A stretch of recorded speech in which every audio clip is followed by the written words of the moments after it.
Hello, my name's Paul Higgins and this is Paul Higgins Photography. This is my first go at a blog or video blog or whatever you want to call it, so let's see how it goes.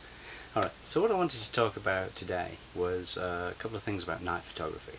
So first thing was I've just picked up one of these, which is a Olympus OM-D E-M10 Mark II.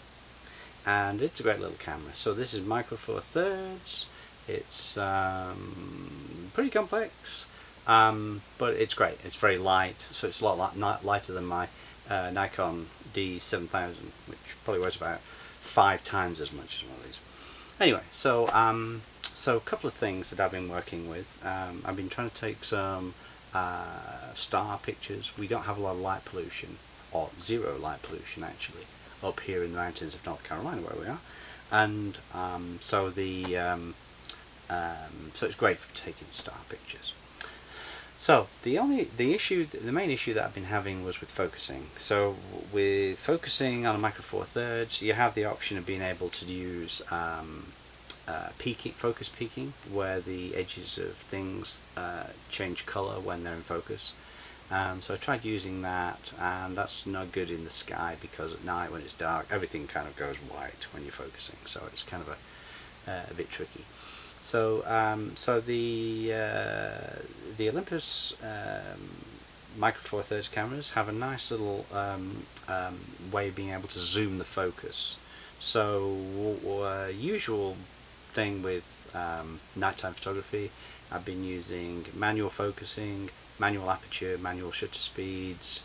I'm also been taking advantage of the fact that if you use live bulb or live time on this camera, what you see is the picture slowly appears as the exposure, the length of the exposure progresses, which is cool because you can actually stop taking the picture when you've got the right exposure that you want. So I've been doing that, but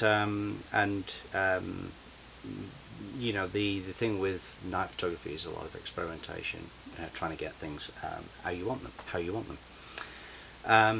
But focusing has been a problem. So what I eventually found, and this is a good little suggestion, is if you have we switch the camera on, and there's a button on top of the camera, which is which I'll show you the right one, this little one here, and if you press it, you can actually see, hopefully, that there are different options, and this is called the multifunction button.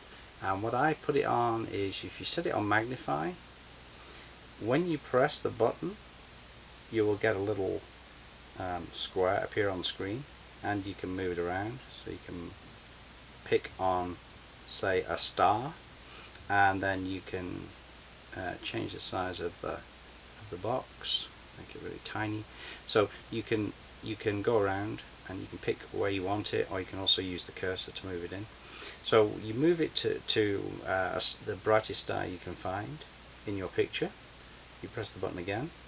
What it does is it actually magnifies that little area of the display, and then you can do your little bit of focusing to make sure that the object is in focus, which works very well. So that's a really handy little dodge that I found for taking pictures.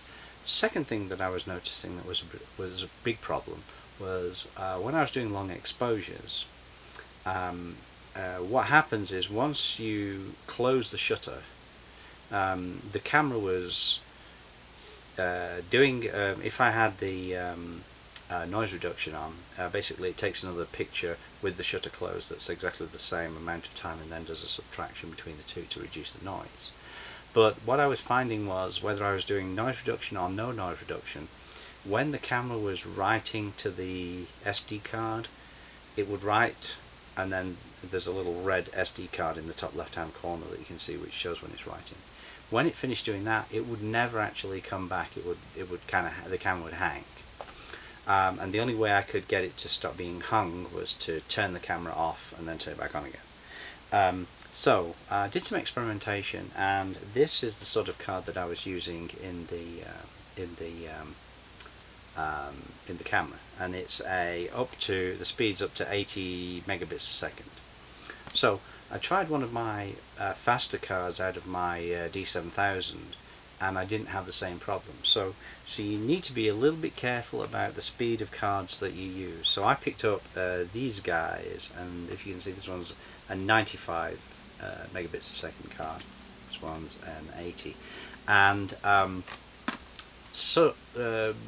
since using that, I've not had the same problem with the camera not coming back. It writes the picture and then it comes back. So just thought that might be handy or interesting for you.